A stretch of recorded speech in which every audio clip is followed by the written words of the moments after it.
For number 6 on the review, the first thing you want to look at when you're finding a type 2 error is the fact that your alternate hypothesis is less than 12.2. Because you need to recall that type 2 error is the error that's associated with not rejecting a null hypothesis that should be rejected.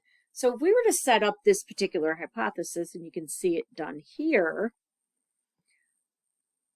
it would be clearly a left-tailed test. And in a left-tailed test, the do not reject region is to the right. So again, you just want to keep that in mind as you're going through this problem, that ultimately that's what we're going to end up looking for, is an area to the right. Now, the first step after you kind of draw that picture and keep that in mind, because we're going to need to come back to this at the end of the problem. So again, first step, you have to find your critical X bar. To find your critical X bar, you use this formula, the one you are very familiar with, the Z equals X bar minus mu over sigma divided by the square root of n.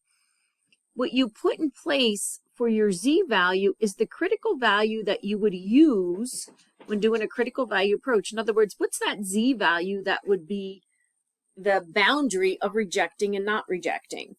So, and you just simply get that this is a, let's see, trying to find, oh, there it is. It is a level 0.10.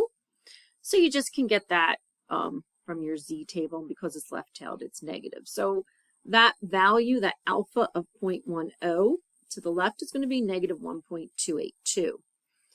The X bar is what we're looking for. That's why it's called a critical X bar.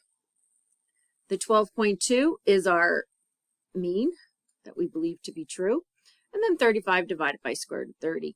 Now, this 35 divided by square root of 30 value is going to get used a lot, so I calculated that to be 0.0639, so we can use that again.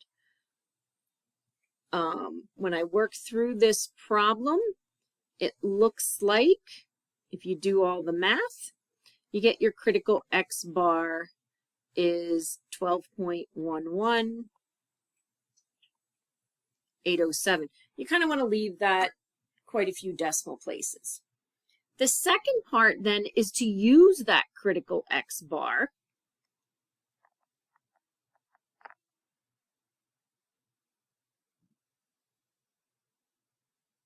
and don't worry about any of that. To use that critical X bar value, so step 2 is right here. Now this is where the problem will vary dependent upon the actual mean. Now the actual mean is a value we don't know, so we're assuming, let's assume the actual mean is 12.1. Remember, we believe it to be 12.2. Our sample showed it to be something else, but in reality, it's really 12.1. So when we set up to find this Z-score, we use our critical X bar, 12.11807. Now you use your mu sub A. We are no longer using the 12.2. The 12.2 is only used in step 1. Again, that 0.385 divided by square root of 30 remains the same, which we already know is 0.0639. Go ahead and calculate that Z value. So this picture is a little messy, sorry about that. But that Z value of 0.283, so here's 0, 0.283 is over here. Now, recall from the very first thing we did, because this is a left-tailed test, we want the area to the right, because that is the do not reject area. If this were a right-tailed test, we'd be looking at the area to the left.